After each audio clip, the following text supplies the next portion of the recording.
Hello everybody. Welcome to this series, Meditation, Mind and Spirituality. My name is Kok-To Yip. I was an ex-Zen meditator. I did it for 20 years, from 18 till I was 38. And then I became a Christian when I was 38 years old. I'm very concerned about Eastern meditation because it is widely practiced in Christendom as Christian meditation and as mindfulness in secular society. Now, Eastern spiritual worldviews, that pantheistic worldview where there is energy in everything, and everything, when conceptualized by the mind, everything is God. This worldview is imparted in meditation through neural phenomena that happens in the brain and is perceived by the mind. So, it is neural phenomena which imparts the pantheistic worldview that everything or everyone belongs to God or is God. So this is very concerning because it is not taught through words. It is something realized deep in meditation. And that's where my talks will go, to show you the science behind it. Why meditators actually feel this and believe in this. The talks are in three sections. There's neuroscience, then there's meditation, silence and nothingness, and then humanity's spiritual trajectory. But I will show you a lot of neuroscience. So neuroscience is split into two sections of almost an hour each. We will go into the neuroscience section first. I've also set up a website. Now, everything you hear today is on my website. And you could go to it. It's called meditationmindyourbrain.com. Or for people who are interested in mindfulness and the Christian perspective of mindfulness, go to mindfulofchrist.com. Neuroscience part 1, it's about Eastern meditation. It is about how it alters brain function and actually deceives the mind by altering reality. Now let's understand the differentiation between biblical meditation and Eastern meditation and its many derivatives. Its derivatives are many forms of Christian meditation hybridized with Eastern meditation. And of course there is the secular form called mindfulness. Now these are Eastern practices. They are to reach the silence, to nothingness. They want to bring the mind into a condition of non-judgment, or what they call bare awareness. Now there are many methods: following one's breath, looking at the flame or meditating on the flame of a candle, a Japanese riddle called a koan, focusing on a spot of light, or thinking or meditating on mantras. All right. Let's discuss the purpose of these things. When one is asked to follow one's breath, for example, that's what I did when I was doing Zen. I would be sitting relaxedly and being aware of my breath and counting it in cycles of 10.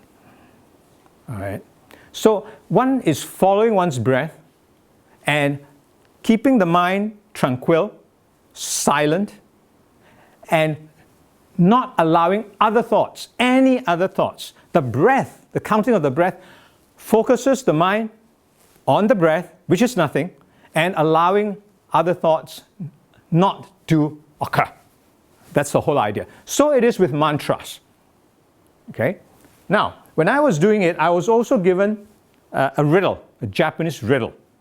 And the riddle goes this way. As you meditate, one asks oneself, what is the sound of one hand clapping? Now, what's the sound of one hand clapping? Absolutely nothing. So it empties the mind. And one does not do it just for minutes, it's for hours. So the whole objective of these things are to empty the mind. Now, if I were to ask you to focus on a spot of light, like this laser point, and on that laser point and nothing else, are you focused or are you not focused? Now, you would say you're focused on the spot of light.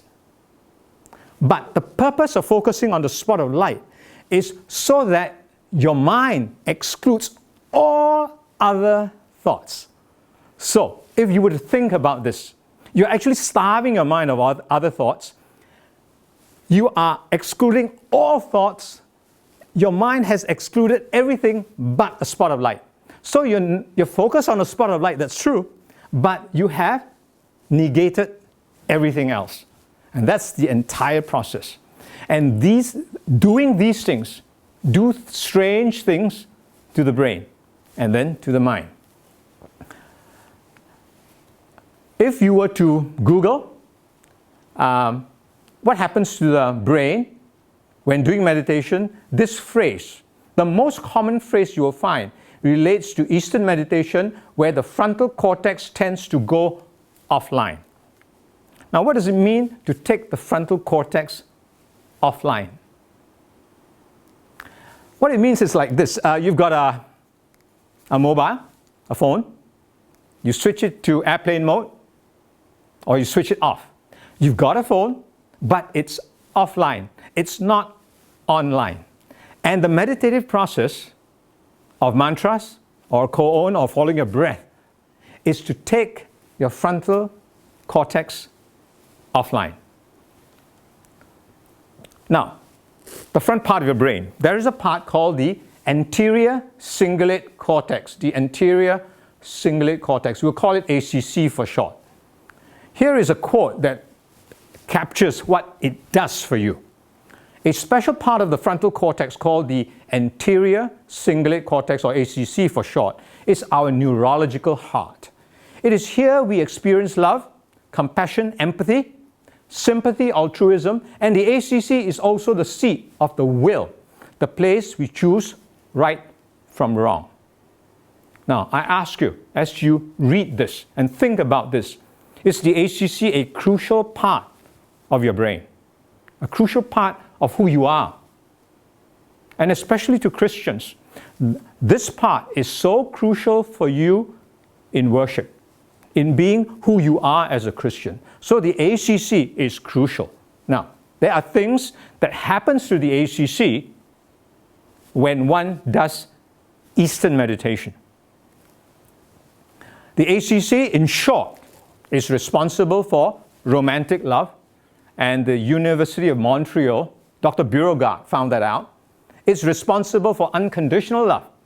And as Christians, we know what unconditional love is, and that's the ACC. It is also the seat of the will, your determination.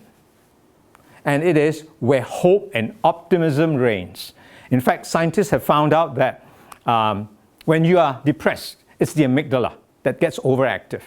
But when the ACC is activated, they call it the hope and optimism circuit. It is like a hardwire circuit. You put on that switch, there's hope and optimism, and the amygdala, where depression occurs, is quietened down. So the ACC is a crucial part of a healthy, crucial part of mental health. Now, in Yoga Nidra, in this form of yoga, there is decreased blood flow in the prefrontal, the cerebellar, and the subcortical regions. Blood to these regions actually are reduced. So the effect of yoga nidra with a reduction of blood is bliss for your brain. That's how it's advertised. But it is very similar to eating too much, when blood from the brain goes to the stomach and you go into food coma. Now, the ACC, in research by these scientists, they found that in meditation, the ACC in meditation M goes down, but comes back up when you stop meditation. But in meditation, it goes down, okay? I want you to bear that in mind. And because I want to show you the consequences in meditation when the ACC goes down. Andrew Newberg, he looked at meditators and he came to this conclusion. The results from this study might also suggest that meditation-based practices affect beliefs and experiences through a frontal-parietal network. Two parts of the brain, the frontal lobe and the parietal. And we'll go into what that means. He was looking at Tibetan meditators, and as they were meditating, he said, and if you look at the orientation area, it goes dramatically down in its activity during meditation practice. And then he said, we think this is the part of what is associated with someone losing that sense of self.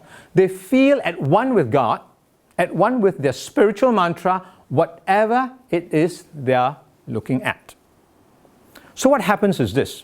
As they're doing meditation, whatever method it may be, mantras or otherwise, as they begin to take the frontal lobe offline, as they begin to negate all incoming data by focusing on a mantra, a spot of light, a candle flame, whatever, as they starve their frontal lobe, the activity of the parietal lobe goes down. As they starve the frontal lobe, the activity of the parietal goes down. But at the same time, the ACC is also down, as in the previous slide. Now what happens? What is the parietal lobe? The parietal lobe is that orientation part of the brain. It tells you where you are in three-dimensional space. For example, you know that you are 10 feet from me, 20 feet from the ceiling, and you've got a broad sense of your body shape. You know where you are in three-dimensional space. When the parietal goes down, you lose that sense. You lose a sense of the body shape. You lose a sense of where you are. You feel as if you're one with the universe, and the universe is one with you. And so, when one's parietal goes down, one gets this sense.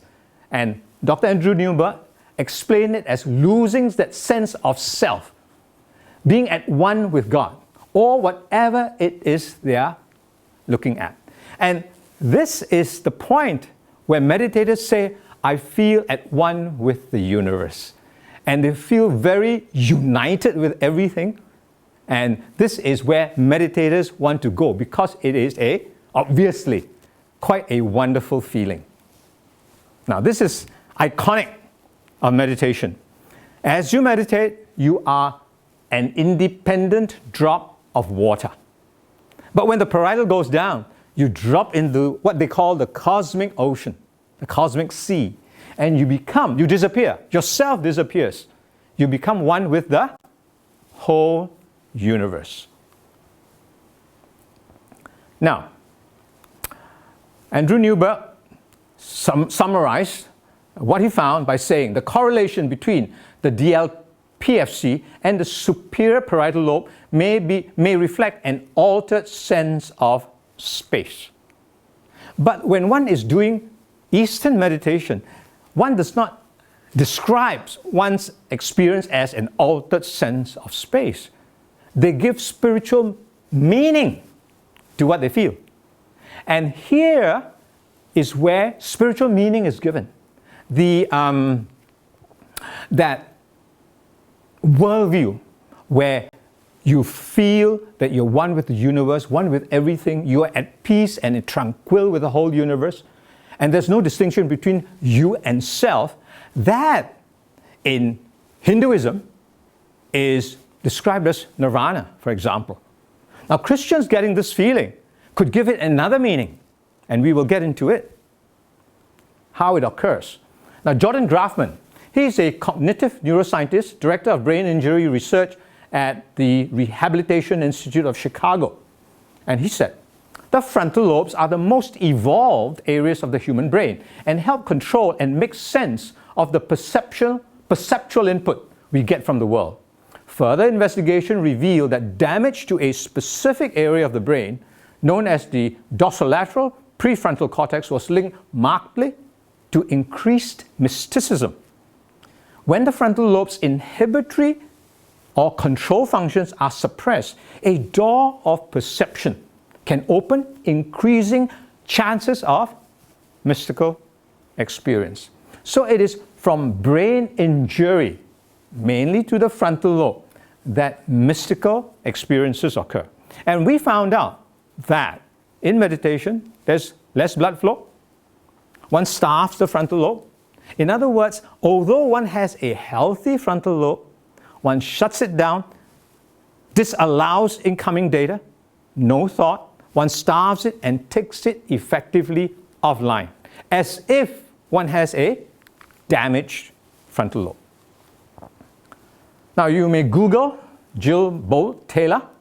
She had a massive stroke, and when she had that massive stroke, she was exercising, she had what is called a unitive consciousness. She described her body after the stroke as blending into the wall.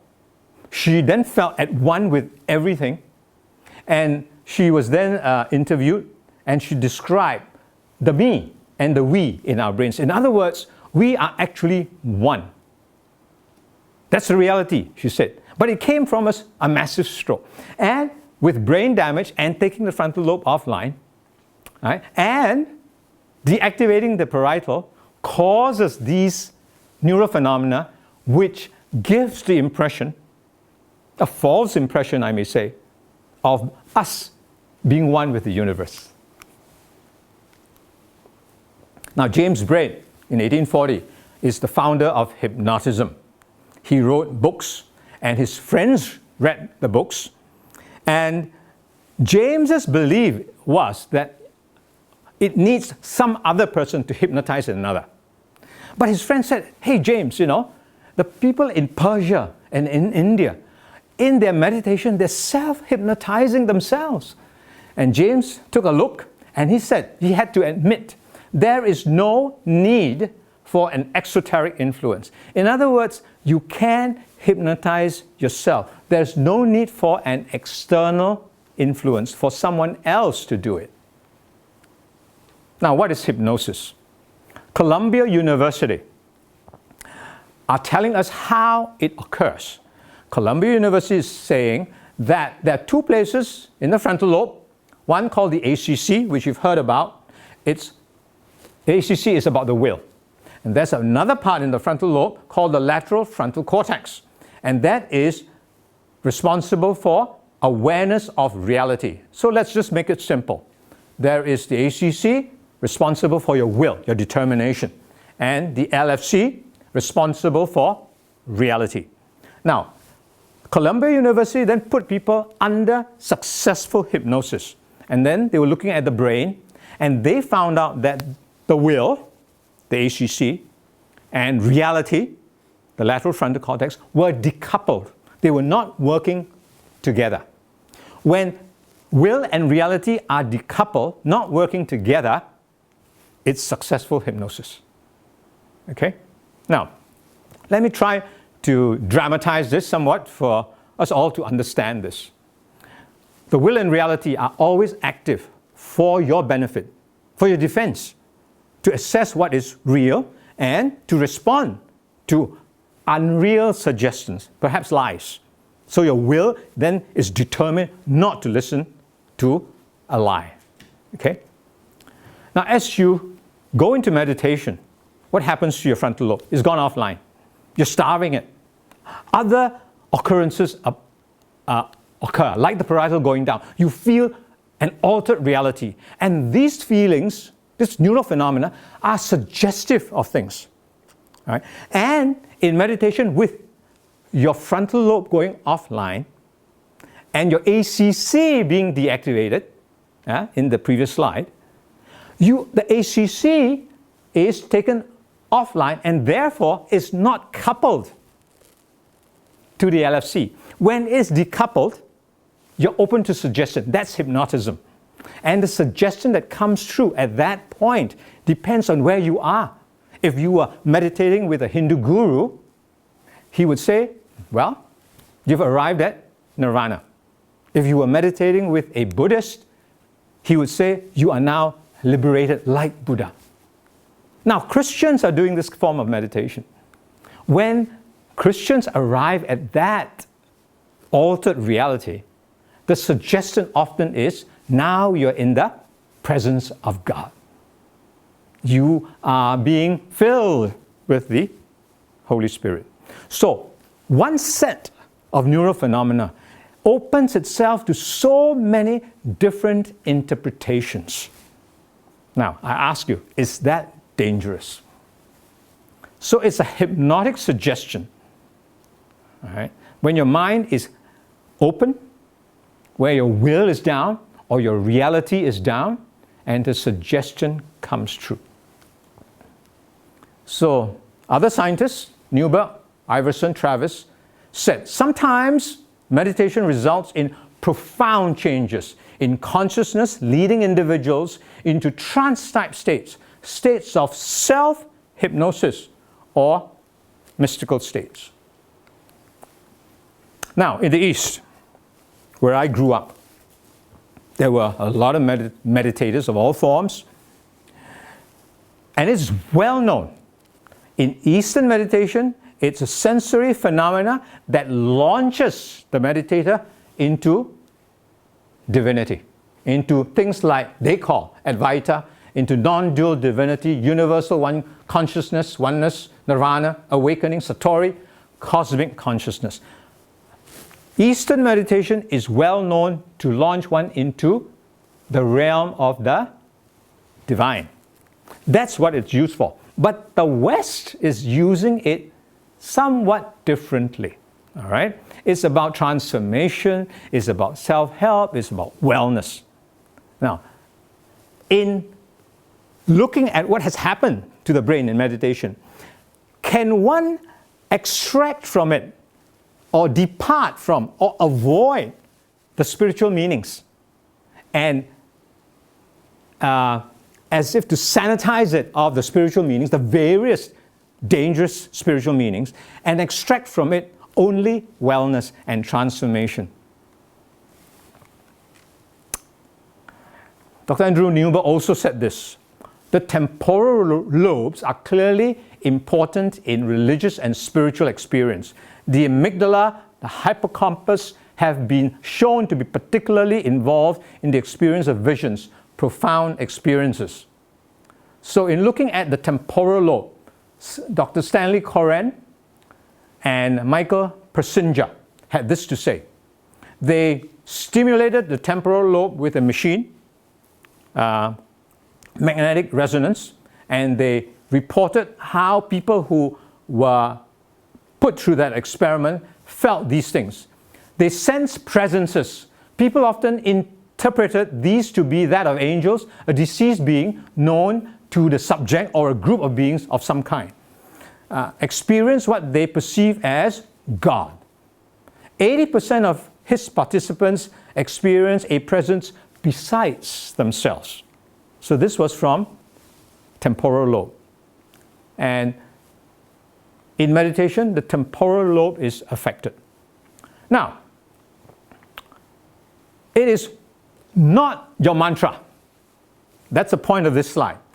When my late Prime Minister, Lee Kuan Yew, he did meditation for 3 years.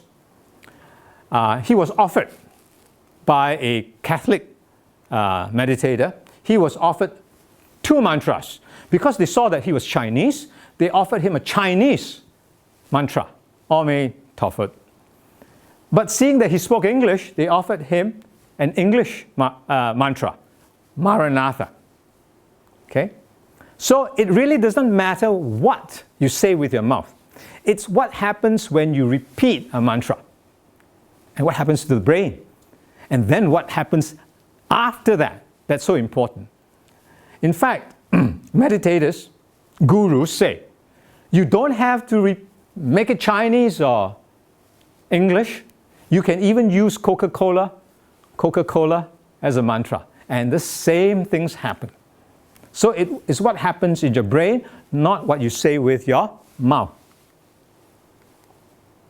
Now here are a few clips of my late Prime Minister, having done meditation for 3 years, and his teacher was interviewing him. And now remember this, Lee Kuan Yew does not believe in God at all. He's made it very clear, and we all know this. But in the interview, there were these questions. The question was, has meditation given you a sense of what the spiritual values of life mean? And Mr. Lee replied, make him realize that there is an inner self. Now, Mr. Lee did not say a divine self, an inner divinity. He just said an inner self. His teacher said, and you wouldn't call that a spiritual discovery? Or a spiritual discovery not religious? Now, what was implied here? That true self, and Mr. Lee did not believe in God, that true self was not divine. But the teacher is suggesting that it is nonetheless, that it is a spiritual discovery. A spiritual discovery, not religious. Now, what does that mean? It means that it does not matter if you don't believe in God. It doesn't matter if you're Hindu, Buddhist, or Christian. We all have a spiritual discovery to make. There is a divinity, a spiritualized entity in everyone that's awaiting discovery. And it is irrespective of who you are. In fact, everyone has that inner spiritual or divine or inner divinity.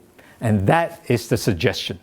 So you can see from this conversation that meditation is to bring one to be in touch with one's spiritual self, which exists irrespective of your religion, irrespective of whether you believe in God or not. So this is the icon of meditators, that drop of water. As you begin to meditate, you're that independent drop of water, and then you merge into the cosmic sea. So pantheism. Pantheism is the belief where God is not God the person, God as energy. All right? God as an essence is in everything. This essence is in the flowers, in the trees, in the air, and therefore in everyone. And for one to realize that is the purpose of meditation. And that high point of realization are given names like Advaita, Nirvana, Satori, oneness, liberation, enlightenment, cosmic consciousness, universal consciousness.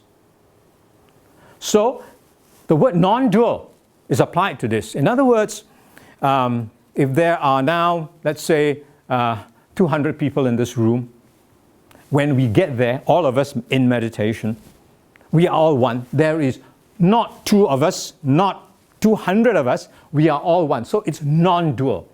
And this is the high point of unitive consciousness. And that's pantheism. But with Christians doing this Eastern meditation, that high point is described as oneness with God as a person, not God as energy or God as essence. So here is extreme panentheism. In other words, the belief here is that God, yes, He created everything, but yet, and I'd rather say, and He is in everything. The substance of God is in everything, and everyone from birth, they're suggesting, no one excluded. So here is divinity gifted from birth. What it does do is it ignores the reality of humanity having fallen in Eden, having been seduced and lied to by the serpent. It insists that humanity still has something good in them, so much good that it's defined as divine or immortal, waiting to be discovered. So extreme panentheism suggests that yes, God created the universe and He loves and He penetrates and saturates the whole universe and no one is excluded. If that was the case, then we do not need salvation. We do not need God from the outside. We do not need to be converted. We do not need to share in the death and resurrection of Christ. Because what it insists is that there is still that divine nature waiting to be discovered, waiting to be developed without Christ. So, they believe, the meditators believe, the Eastern meditators believe, that meditation will make religion obsolete. Karl Rahner, a Jesuit priest, says this: the Christian of the future will be a mystic or he will not exist at all. So what he's saying is either you are a mystic or you're not Christian. You've got to, if you want to be a Christian, you've got to be a mystic.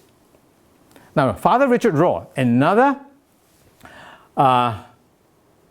teacher of Christian mysticism, all right, he is amalgamating Catholic meditation with Eastern meditation. He calls this non-dual mysticism, or he calls it Christian mysticism.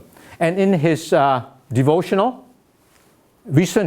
on 16th July, it was titled Christian Mysticism, Christ is Everywhere, Penetrates and Saturates the Universe. And he says this: it poignantly demonstrates what I call the Christian mystery, or the Christ mystery, the indwelling of the divine presence in everyone and everything since the beginning of time as we know it. So since the beginning of time, since Eden, he negates the fall, that this Christ, this divine presence is still in everyone and everything, waiting to be discovered in Eastern meditation. So this is how it is sold. Dallas Willett, he said this: spiritual is not just something we ought to be. It is something we are and cannot escape. In other words, well, the presence of God is in everything and everyone. You can't escape it. Right? God's substance is everywhere and in everyone, waiting to be discovered. So Richard Foster works with Renovar, so does Dallas Willett. They're in spiritual formation and also working with Father Richard Rohr. So, the expressions of presumed inborn, immortal, divine soul, these expressions are everywhere. The atheist who doesn't believe in God, when he meditates, he says he discovers his true self or his inner self. But whatever he says, it is still something better than who he is. In Eastern religion, they are very blatant. They say there is an inner divinity. Scientists still meditate to discover or to enhance or to develop that neural network of God consciousness. They believe that as we evolve, there is already that inbuilt neural network of spiritual consciousness, of God consciousness. So as meditation enhances and strengthens that, that's how they believe. It's nonetheless an expression of something better, something far better, something spiritual. Okay? And Christianity in Eastern hybridized meditation claims to discover the Holy Spirit within, God's presence, the image of God, and immortal soul. But here, we must make the distinction. It is fine if we are truly converted, that after we share in the death and resurrection of Christ, that we indeed have the Spirit. But the way it is sold is, it doesn't matter if you are backslidden, nominal, still unconverted. Meditation is the sure way to discover Christ within. So meditation is sold as a method to God. But is it? Is that possible? That it is a meditative process? It is not. It is an interactive process of faith that brings us to God, or God brings Himself to us. So let me define the terms as we go forward. Pantheism. Pan means all. Theism means God. Here, pantheism means the whole universe, nothing excluded, is God. So in meditation, we discover that we are one with the whole universe and that we are all defined as God. Not as a person, but as a consciousness, as energy, as an essence. Now, extreme panentheism. Pan means all, theism means God, but there is the added word en, en, which means within, inborn. This is God. Here, God is presented as a person. Okay? And this person of God is within one. So this is more appealing to the Christian. Pantheism is more of Buddhism, Taoism, and so forth. This appeals to Christianity. And I use the word extreme because, yes, for the converted, God is with us. And that's for sure. That's what we rely on. But what extreme panentheism suggests is that irrespective of who you are and your religious condition, everyone has God in them from the very beginning, without question. So these are presumptions. Everyone has an inborn, immortal soul.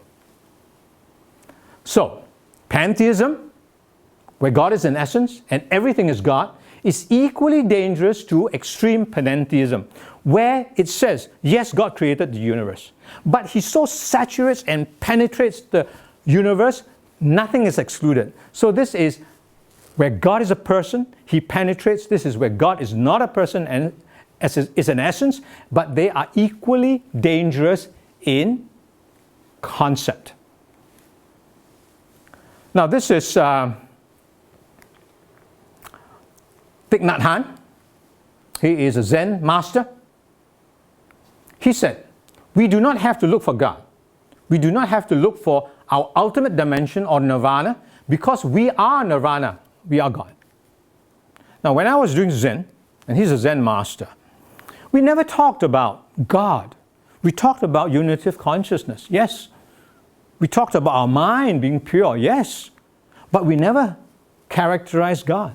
So Zen, which is pantheism, is going panentheistic because he speaks of the person of God. And then Thich Nhat Hanh writes many books, perhaps 100 or so.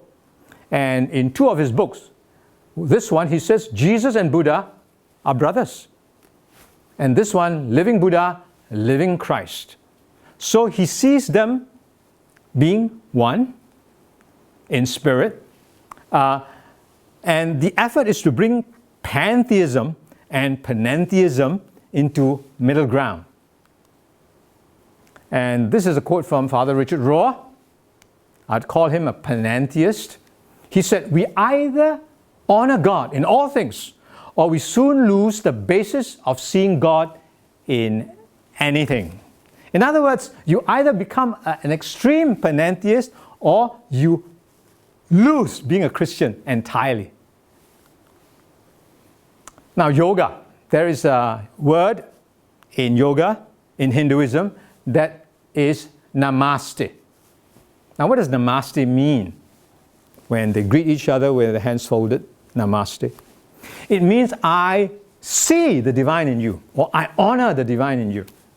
And you repeat it back to me. So it's a process of greeting, yes, but it insists that there is divinity in each other. It's a presumption. Now, it's already the 5th International Yoga Day, promoted by India with the support of the United Nations. And the tagline is an all-inclusive humanity. Why? Because it is presumed that everyone has that inner divinity. So whether you meditate and have discovered it, but if you have not meditated and have not discovered your inner divinity, nonetheless, we are all the same. Whether you discovered it or you have not, it is an all-inclusive humanity. It's a union of polarities. There are no opposites. All are one. But I will go on to explain how even polar opposites, amazing polar opposites, like good and evil, are one. That's where it's going. That's where the spiritual danger is. So that's the meaning of Namaste. That's the meaning of Yoga Day. And towards an all-inclusive humanity. Now, Dalai Lama asks this, what is love? Love, he suggests, is the absence of judgment. Now, is that true? I want to make this point absolutely to dissect this point. Okay, now, he said, in love, there is no judgment. In other words, let's imagine that here we have people on this side and people on that side. And let's say you are country A and you're country B, and you're at war. And I offer to spy for you against them. And then, perhaps a month later, I would offer them to spy for them against you. I do not judge. I do not differentiate. And the question I want to ask is, do I love you? Or do I love you? And the answer really is, I don't love either of you. I couldn't care less. I do not differentiate. I am completely indifferent to both of you. So, in a spiritual sense, when we love, we differentiate. We differentiate between good and evil. We differentiate who we want to help. We want to differentiate to protect ourselves in the first place, to go the right way. So differentiation is crucial. So the statement is very seductive. What is love? In love, there is no judgment. It's a very seductive, but it is a very untrue statement. Now, so all this meditative stuff, the starving of the frontal lobe, taking it offline, added to the phenomena, the brain phenomena of the parietal going down, it's very seductive. It causes the mind to be unable to differentiate. And what comes out of this is the pantheistic worldview. It's about the unity in diversity, where tolerance will fit, and they're all good things so far. Tolerance, respect, compassion, love. But let me ask you, can we fit truth in here? Truth is distinct, right? When things are generalized, undifferentiated, like tolerance, respect, compassion, and love, they're all encompassing. But if we try to fit truth, distinctive truth in there, then it gets muddled up with other truths. And if all things are true, then nothing is true. So a distinctive truth cannot fit in there, much as it is very beautiful. What about Christ? Can Christ fit into a unity in diversity of all faiths? All faiths. Even faiths that reject Christ for who he is. No, he can't. Christ cannot fit in there. Truth cannot fit in there. But this whole thing is very appealing. And this whole thing is how the mind evolves in Eastern meditation, in a pantheistic worldview, where all things are gathered together and sold as unitive consciousness and sold as love. Ellen White, she says, he, Satan, therefore transforms himself into an angel of light and works upon the mind to allure from the only safe and right path. The science of phrenology, psychology, and mesmerism, which is an old word for hypnotism, are the channel through which Satan comes more directly to this generation and works with that power, which is to characterize his efforts near the close of probation. To characterize means this is the type of deception, the main type of deception that he will use, hypnotism included. Now, the Bible in Malachi 2:17 says this, you have wearied the Lord with your words. Yet you say, wherein have we wearied him? When you say, everyone that doeth evil is good in the sight of the Lord, and he delighteth in them. Or, where is the God of judgment? So Malachi is saying, we need to differentiate between good and evil. If we should even think that God delighteth in those who doeth evil, we are negating God. There is no God. There is no God of judgment. That's what he's saying. Now, in Psalms 19 has 14 verses. And in verse 14, King David ended by saying this, let the words of my mouth and the meditations of my heart be acceptable in thy sight, O Lord, my strength and my Redeemer. So the first 13 verses, including this one, is King David's meditation. Now I want to run through his meditative process, his meditative thoughts, and his outcome. And you judge for yourself the difference between King David's meditation, biblical meditation. I believe this is the gold standard of biblical meditation. To think about the way he meditated, the outcomes, and compare that with the Eastern outcome. Okay? So King David starts off by meditating upon the universe, upon the stars and the sun. And before long, he said, the heat of the sun, no one can escape. All right? And then he began to see the sun as a bridegroom, as a strong man who comes to run a race. Now, if you were to see the sun as a bridegroom, to personify the sun as a bridegroom, who do you think that bridegroom is? It is Christ, coming for a wedding, coming for his church. Now, even at this stage, I ask you, compared to a person who does Eastern meditation, when he meditates on the universe, he will say, I am one with the universe. Did King David say that or even think that? No. He was an observer of the universe. And he thought to himself, this is the handiwork of God. This is evidence of God. And the heat of the sun was like the word of God or the love of God that penetrates and searches out and benefits everyone. No one can hide from it. And then he personifies the sun as Christ coming for a wedding. And I'm sure he began to see himself as one of the bride or the bride. And then he began to meditate on the statutes, on judgment.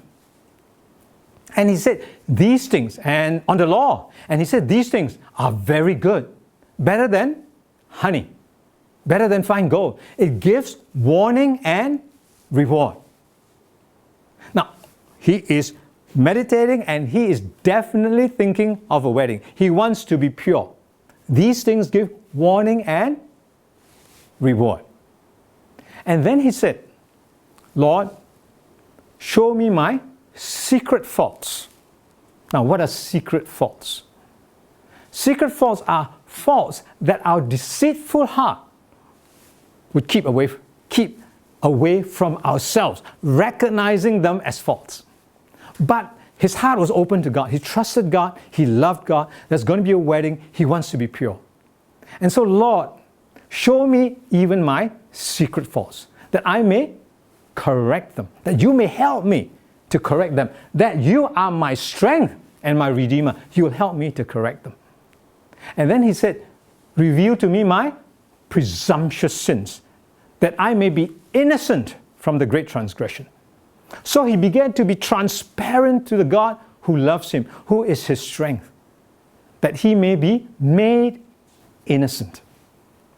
Now, this is the outcome of biblical meditation, where one discerns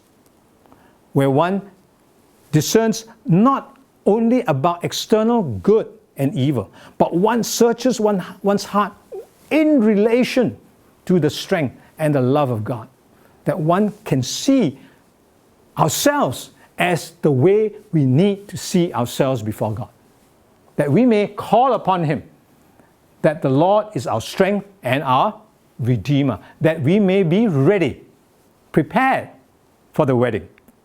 So the outcome is now compared to the Eastern outcome. Now the Eastern outcome is where there is already inborn divinity. So however evil you may be in your deeds, there is that divinity waiting to be discovered. So King David wanted to know his secret faults, his presumptuous sins, and he was looking externally to God to help him. Eastern meditation suggests that everyone has an inner divinity awaiting development. So one in Eastern meditation does not look out to God from heaven. They presume their divinity, and in meditation they claim that what is not there. And in Christianity, as we look into the fallen nature, as we look into our heart, into how we are made in the likeness of sinful flesh, we know that even when we meditate, we can't discover anything good within. So God comes from without. So when you compare these meditative outcomes, their premise, you will discover that the East is flawed. That biblical meditation tells us how we, in humility, can trust the God who is infinite love. Now, in Buddhism, it says this: the root of suffering is attachment. So, if we are detaching from suffering, why is it so dangerous? That's a question I want to ask.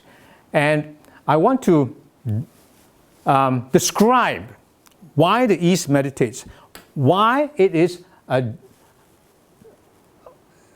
detachment is a solution to suffering. Let me just dramatize this, okay? If we fear poverty, we grasp at wealth. And the fear of poverty and the grasping of wealth is attachment. And that gives suffering. For example, if we are sick, we grasp at health, but we become desperate. We are fearful of death. So by fearing sickness, we grasp at health. We may not have enough health, and we may not last, and that is suffering. So if in meditation, as they suggest, we can detach from grasping, then we can find inner peace. So when we, in meditative detachment of the East, when they detach, those become illusions, and the inner peace is the truth. Okay? And it goes so fast, so in the meditative process, it goes so far as to say, when you detach, don't even be attached to your detachment. All right? Now, so this detachment is central to the Eastern practices and the Eastern philosophy. So nirvana, what's the meaning of nirvana? It's a transcendental state, that state of peace, in which there is neither suffering nor desire, nor sense of self, and the subject is released from the effects of karma and the cycle of death and rebirth. It represents the final goal of Buddhism. Now, in the Buddha story, Buddha was a prince in a palace. The king and queen loved him, did not want him to see death. or old age. They brought in young servants, retired old servants. He grew up, got married, had children, and never knew suffering nor death. But one day, the account goes, he followed a charioteer out of the palace walls. And for the first time, he saw death, he saw a corpse, and he was depressed. And to release himself from the suffering, he meditated. And when he meditated, he was liberated. That point of liberation is when he does not sense polar opposites, life and death, good and evil. The brain was altered, and he felt at one with the universe, and the universe was at one with him. But it was a state of infinity. If you lost your parietal lobe, you lost of your position in three-dimensional space, do you have a sense, space-time? If you did not have your position in three-dimensional space, you also lose space-time. You begin to feel infinite, eternal. All right? So when the mind is in that state, can one differentiate between life and death? No. So, rebirth, cycles of death and rebirth is distinction between life and death. In an eternal state, by a trick of the mind, by neural phenomena, one cannot sense that rebirth.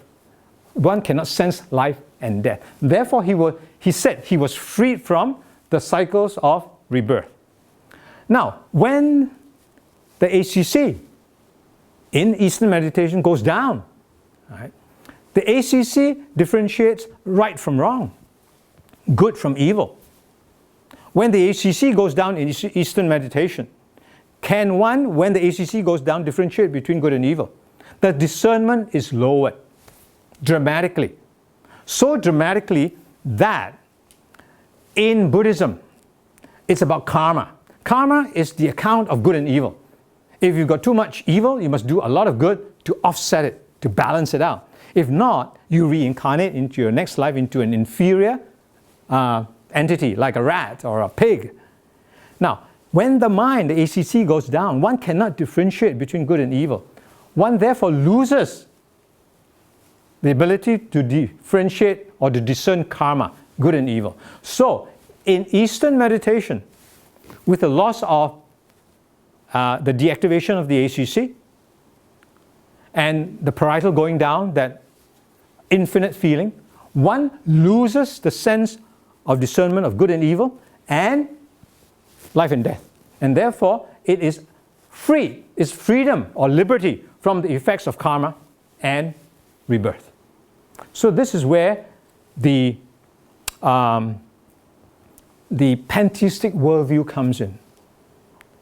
That one becomes infinite and becomes one with the whole universe. And that's, here is described the spiritual danger. So Buddha's non-dual, that pantheistic worldview, is dangerous because it is applied to good and evil, to not discerning good and evil, between not discerning life and death, and heaven or hell. So Buddha's non-dual is captured into this thing called yin-yang. Now what does yin-yang mean? Yin-yang means this: where polar opposites, life and death, are not opposites. They are actually merged indistinctly into one. They are always together. So the black is the bad, the white is the good. The little white dot is the good that's in the bad because that is black. The black dot in the white that's the bad in the good. And when you put it together, here's life. So the definition there is life is a emergence of good and evil. And that is Taoistic, is Buddhist. And so here you get the sense that what is being suggested, that all is God and God is one, and that is universal consciousness. Now, the biblical worldview is this. There was oneness in Eden. It was an unfallen state. We, or Adam and Eve, at that time had an unfallen nature. And there was a tree of life. And there was the seduction and the fall. And after the fall, the tree of knowledge of good and evil had its dominance. We had a fallen nature. People were then, Adam and Eve, were then denied access to the tree of life.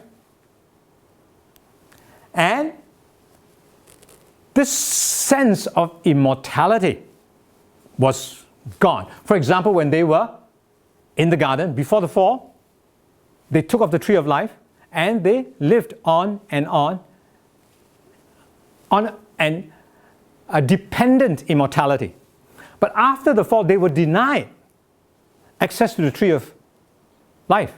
And therefore, they became immortal. And our access back to the tree of life is only in the New Jerusalem.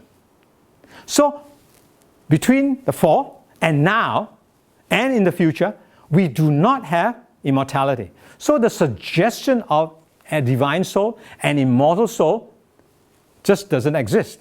It's a lie.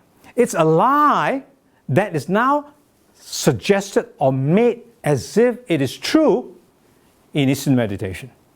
And that's where the danger is. So Eastern meditation places humankind or individuals as if the fall did not take place and places us here.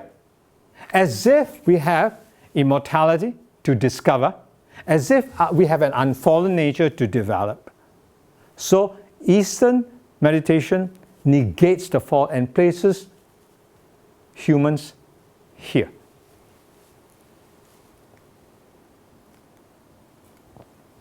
So if Christians were to do Eastern meditation, they are subscribing, they believe in God being a person, so they subscribe to extreme panentheism, and when they have that neural phenomena, they will not discern between sin and righteousness, God and Satan. They will lose that discernment. And therefore, hybridized Christian meditation is dangerous.